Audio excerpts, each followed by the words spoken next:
Thank you, sir. Mr. President, on the tariffs, is there any chance that Canada or China could also get out of the tariffs after you start to deal with Mexico? Well, nobody's out with Mexico. We had a great talk with Mexico, and we had President Sheinbaum is a woman. I like her very much. We've had good relationships, but we have to stop fentanyl from coming in, whether I like somebody or not, and we have to stop the illegal aliens from coming in. I think we've lost 200,000 people on average a year for many years, much higher than the 100,000. Could be even closer to 300,000.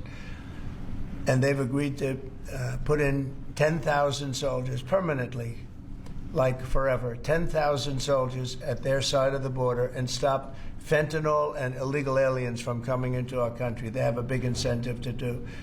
Other than that, we've agreed to talk and consider various other things. We haven't agreed on tariffs yet, and maybe we will, maybe we won't. But we have a very good relationship. I also spoke with Prime Minister Trudeau of Canada, and we had a good talk in the morning, but I did ask him a couple of questions, like, you know, banks aren't allowed to do business in Canada. Canada is very tough. Canada is very, you know, we're not treated well by Canada, and we have to be treated well.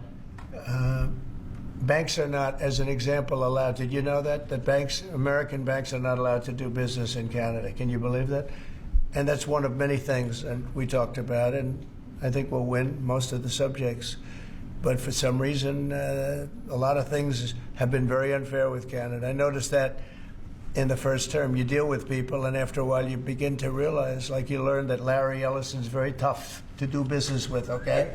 He's a very tough guy. I mean, I'm sure you're shocked to hear that. But Canada is very tough. They're very, very tough to do business with, and we can't let them take advantage of the U.S. They don't take our agricultural product for the most part. They don't take our cars. They make cars, but they basically don't take our cars. And, you know, we don't need, and look, I think we're going to have another good conversation today. We're actually speaking at 3 o'clock again. But we don't need them to make our cars. We don't need them to give us lumber. We don't need them for agricultural products because we have all the agriculture we need. They don't take our agricultural product for the most part, our milk, dairy, etc. A little bit they do, but not much. We take theirs. And as far as cars are concerned, they took in a big percentage, almost 19% of the market. And, you know, I wouldn't mind making our cars in the United States, so we have a problem there. I'd like to make our cars in the U.S. We don't need Canada to make our cars. With that being said, we're going to have another call at 3 o'clock. We had a call this morning. It was a pretty good call, I'd say. So the call with Mexico went very well in the sense that they're very strong now on the border. They're going to put soldiers there. So, actually, they're best military soldiers, and they're going to be at the border, 10,000. That's a lot of soldiers, and they want to protect it also. You know, they don't want people running through Mexico, coming through Mexico to come into our country. So they're going to do that, and then we're going to talk about other things over the next 30 days. We're going to have Scott, Howard, and Marco Rubio, Secretary of State, lead the delegation, and we're going to have a big negotiation with Mexico. I'll be involved too, and President Sheinbaum will be involved to see whether or not we can work something out on the tariffs. What about fentanyl? China will be speaking to China probably over the next 24 hours. On fentanyl in China, President Trump. We don't want fentanyl coming into our country. Now, we had another big thing, speaking of China. China's involved with the Panama Canal. They won't be for long, and that's the way it has to be. Marco just got back, as you know. He's in the process of coming back. I guess he's almost back by now. And he had a very long conversation with the leader of Panama, the respected man, and some others, the entire leadership group. And we're trying to work a deal on the Panama Canal. The Panama Canal was given foolishly years ago to, it shouldn't have been happened, years ago to Panama, like Jimmy Carter and the group. We lost 38,000 people building the Panama Canal, like one of the great wonders of the world. It's the biggest job we've ever built, the biggest project we've ever built in this country, dollar-wise and every other way. 38,000 people died, Americans, all men, just about, laborers and construction people. They went to Panama. The mosquito got them. Between mosquito and snakes, we lost 38,000 people. It was the most expensive project ever built by the United States. The biggest, most expensive project we ever built 110 years ago. If you bring it up to now, it would have been the equivalent of $2 trillion. The most expensive we ever built, and we gave it away for $1, okay? We gave it away essentially for nothing. And we either want it back, or we're going to get something very strong, or we're going to take it back. And China will be dealt with. And we didn't give that to China. We gave it to Panama. We shouldn't have given it to Panama. But Panama, as you know, has violated the agreement, totally violated the agreement.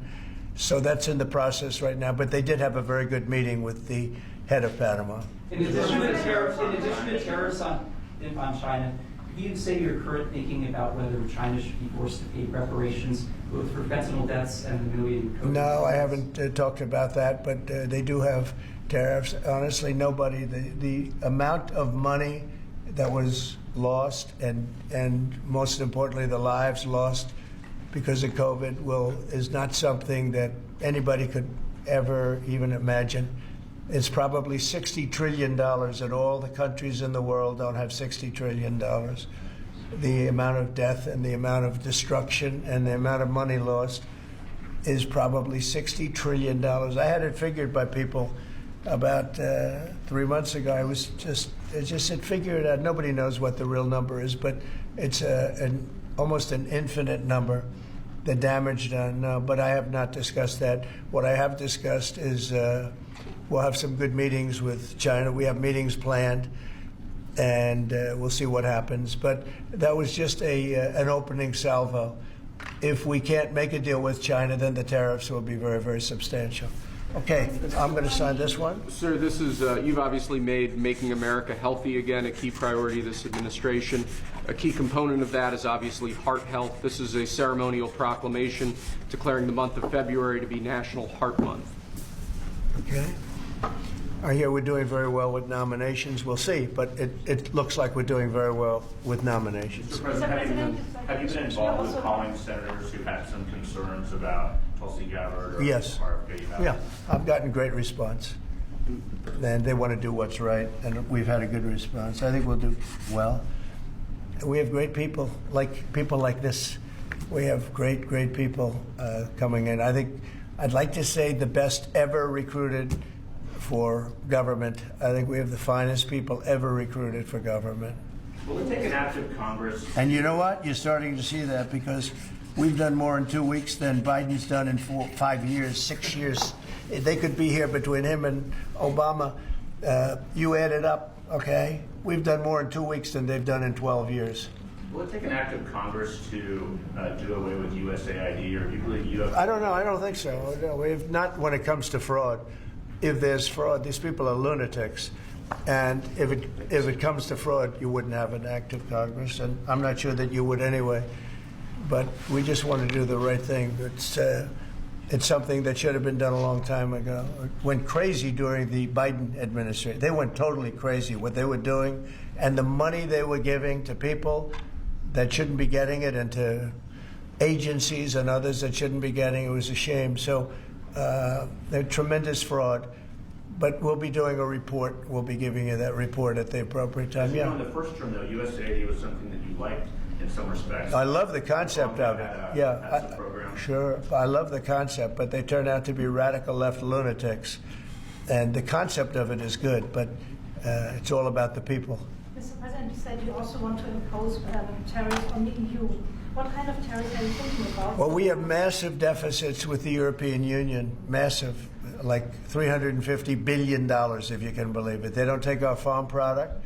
They don't take our cars. They don't take almost anything, but we take their cars. We have millions of cars coming in, BMW and Mercedes-Benz and Volkswagen and just so many different cars, and we don't do anything about that. And We don't charge them tariffs. They make it impossible to sell cars in the European Union. They make it very difficult, agricultural product. They actually don't take it. And they have a lot of excuses. Some of them are the pesticides and the different chemicals used. And Bobby Kennedy actually is looking at that very, very seriously, because maybe it's not necessary to use all of that. You know, we want to be the healthiest country, and we're not. We spend more money on food than anybody else in terms of its creation, but we're not the healthiest country. So maybe there is something to the fact that we shouldn't be using so much chemical, and maybe that'll stop. But Bobby Kennedy is the one, because he is not a believer in all of the things we have done, and neither are the Europeans. So we'll see what happens. But they use it as an excuse not to buy our product. And I asked a couple of the leaders, I don't want to use names, but how many Chevrolets or Fords do you see in the middle of Munich? And the answer is none, because they don't take any cars. They don't take anything. So the European has abused the United States for years, and they can't do that. And they want to make a deal. Let me tell you, in all cases, they all want to make deals. There's nobody that doesn't want to make deals. They've been abusers, and they want to make deals. So we'll see about that. But we'll have, I think, some very fair. All we want is a fair deal. And, you know, there's a word, reciprocal. I'd go right now, reciprocal tariffs on everybody. Because many of the countries that you feel so horrible about, the way they're being treated by Trump, you're saying, oh, President Trump is so terrible to them. Well, they charge us tariffs. European Union has a VAT tax, which is through the roof, okay? It's a similar thing, similar to a tariff. It's a VAT. And they have it, and it's numbers like you wouldn't believe. And Canada, I told you about the banks, and I told you they charge us. And people don't say that. They don't like to say it. Just like they don't like to say that I opened up the water for California. It's a great thing. It's too bad they didn't do it themselves. I had to do it, and it was not easy. We did it a very rough way, and I didn't like to do it a rough way. We shouldn't have to do it a rough way. But a lot of these countries that we're talking about, you know, they're so-called allies, but they don't treat us well. And just like I got $420 billion, and now it's actually over $600 billion, the Secretary General of NATO came in 2 weeks ago, and he said it was a miracle when Trump came in, when President Trump came into NATO. He said it was $636 billion by saying to them, no, you have to pay. And if you don't pay, we're not going to be there for you. You know, somebody has to say it, and they paid. And it was a large amount of money. And one of the problems we have with the Russia-Ukraine situation is that we wanted to see some equalization, because we're in for close to $300 billion, and they're in for $200 billion less. Why are they in for less? Because Biden never asked them for money. He never said, you got to pay. He never did. All he did is hand out money. So we're talking with them right now, and we're actually working some deals right now. So we have some guarantees and some other things to keep that whole situation to go, really going. I mean, going. We're telling Ukraine they have very valuable rare earth. We want what we put up to go in terms of a guarantee. We want a guarantee. We're handing them money hand over fist. We're giving them equipment. European is not keeping up with us. They should equalize. And look, we have an ocean in between. They don't. It's more important for them than it is for us. But they're way below us in terms of money. And they should be paying at least equal. They should really be paying much more than us. But let's say equal to us. And they're billions and billions of dollars below. So we're looking to do a deal with Ukraine where they're going to secure what we're giving them with their rare earth and other things. They just a deal with Mexico this morning. Was that partially related to the market reaction and a criticism for Mr. Murdoch's own newspaper? He called it the dumbest trade war on the editorial page on Saturday. I'm going to have to talk to him. I've been right over the Wall Street Journal many times, I will tell you. I don't agree with him on some things. No, it's not only is it not dumb, you're going to see. Every single one of those countries is dying to make a deal. You know why? Because they're ripping us off really badly. And the United States is tired of just being ripped off. And that's why we have $36 trillion in debt. We have it for a reason, because we make bad deals with everybody. And we don't allow that anymore. So the Wall Street Journal is wrong, because very simply, every single country that you're writing about right now is dying to make a deal, because the deals they have right now are so good and so good for them and so profitable for them. You didn't know that Canada didn't allow our banks. You didn't know all of these different things. And I think in the end, you're going to see that either very, very substantial tariffs are going to be paid by them, or they're going to make some kind of a deal. So sorry, or did Mexican President Sheinbaum? Did what? Did you blink this morning? There was no blinking. No, she's a wonderful woman, but she did agree to 10,000 soldiers on the border. I would say that's a lot. Would you say that's pretty good? 10,000 soldiers on the border? Sir, And the 10,000 soldiers are going to keep illegal aliens out, and they're going to keep them out, seriously out, and otherwise they're going to have a big penalty. Mexico is going to be penalized. They're not going to come through Mexico anymore, and they're not going to let the fentanyl come in from China. And China hopefully is going to stop sending us fentanyl. And if they're not, the tariffs are going to go substantially higher. Sir, Ron, just to clarify what you said about Ukraine earlier, the rare earths, is that something you want them to give the rare earths to the United States? Yeah. Okay. I want to have security of rare earth. We're putting in hundreds of billions of dollars. They have great rare earth, and I want security of the rare earth. And they're willing to do it.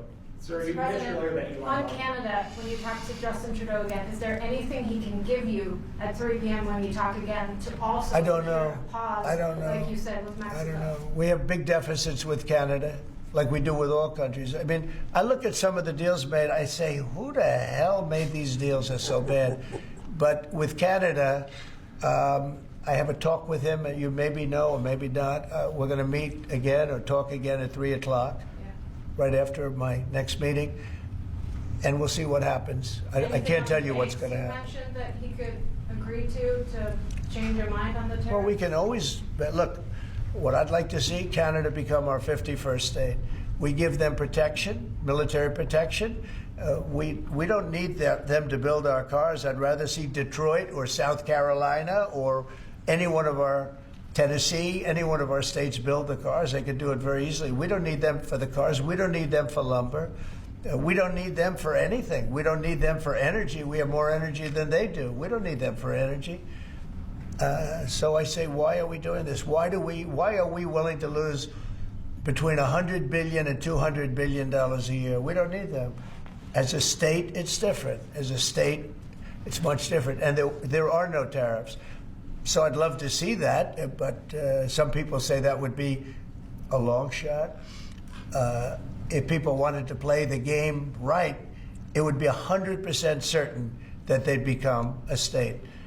But a lot of people don't like to play the game because they don't have a threshold of pain. And there would be some pain, but not a lot. The pain would be really there. So we're going to meet again by phone at 3 o'clock, and we'll let you know. On Israel, President Trump, you're prepared to meet with Benjamin Netanyahu. Coming in tomorrow. Yes, you've mentioned in the past you're concerned about Israel being too small geographically. Would you support annexation of parts of the West Bank by Israel? Well, I'm not going to talk about that. It certainly is a small. It's a small country in terms of land. See this pen, this wonderful pen? My desk is the Middle East. And this pen, the top of the pen, that's Israel. That's not good, right? You know, that's a pretty big difference. I use that as an analogy. It's pretty accurate, actually. It's a pretty small piece of land. And it's amazing that they've been able to do what they've been able to do when you think about it. There's a lot of good, smart brain power, but it is a very small piece of land, no question about it. Mr. President, you said earlier that Elon Musk is doing everything with your say-so. So is there everything that he has done thus far, going to all the agencies, shutting off access, getting access to federal payments, that all has yours? You're okay with all of that? For the most part, yeah. If we, if there was something that didn't have my okay, I'd let you know about it really fast. And you said that there's some areas where you wouldn't let him work because he has conflicts of interest. If there was a no, I haven't seen that. and he would know not to do it. So we haven't had that yet. But if there was a conflict, we would let him work in that And area. earlier you said, with regard to Panama, that they were going to make a deal where the U.S. was going to take it. How long do they have to make that sort of deal, and are you still leaving on the table? We're going to meet with Panama on Friday at about 3:30 in the afternoon by phone, and maybe there'll be some representatives at, here or there. But we're going to be talking to Panama on Friday, essentially. And they've agreed to certain things, but I'm not happy with it. It's On not- the Middle East, Mr. President, if I may, do you still have doubts that the ceasefire will hold? On what? On the Middle East, do you think the ceasefire will hold? I have no assurances that it'll hold. I mean, I've seen people brutalized. Nobody's ever seen anything like it. No, I have no guarantees that the peace is going to hold. Steve, you might want to say something about that. Steve Woodcock. It's holding so far. So, and we're certainly hopeful, and that's the president's direction. Get the hostages out, save lives, and come to hopefully a peaceful settlement of it all. So far it's holding.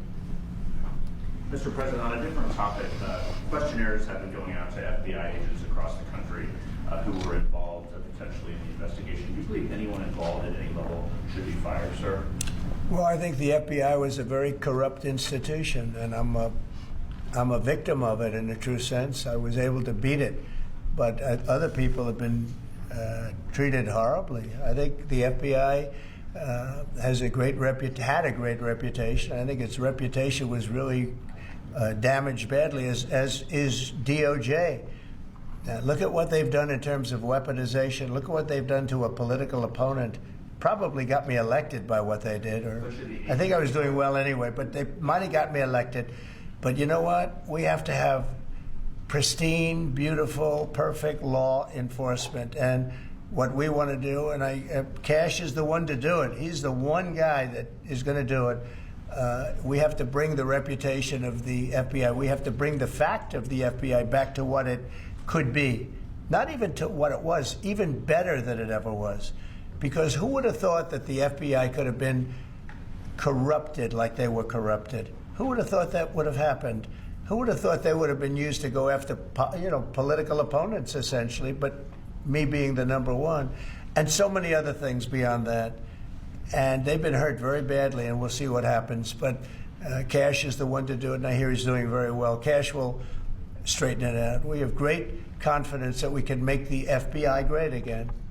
Okay, one or two more and we'll be done. Tulsi Gabbard's nomination is... Say it? Tulsi Gabbard? Yeah, I think Tulsi's going to be doing okay. I'm not sure. I can't guarantee anything, but she's liked by so many people, especially people in the military and law enforcement. She has a little bit of trouble with some senators over her thoughts on Edward Snowden. I know Snowden, you've mentioned in the past you're thinking about pardoning him. Are you still, and what do you think about that? No, I don't talk about it right now. I just, people feel very differently. Some people think he should be pardoned, and some people think it would be a terrible thing to do, but I don't get involved in that. Mr. President, what are you discussing with Mr. Murdoch and Mr. Ellison? Just respect. I have great respect for Rupert Murdoch. I disagree with him a lot of times with the Wall Street Journal, but that's all right.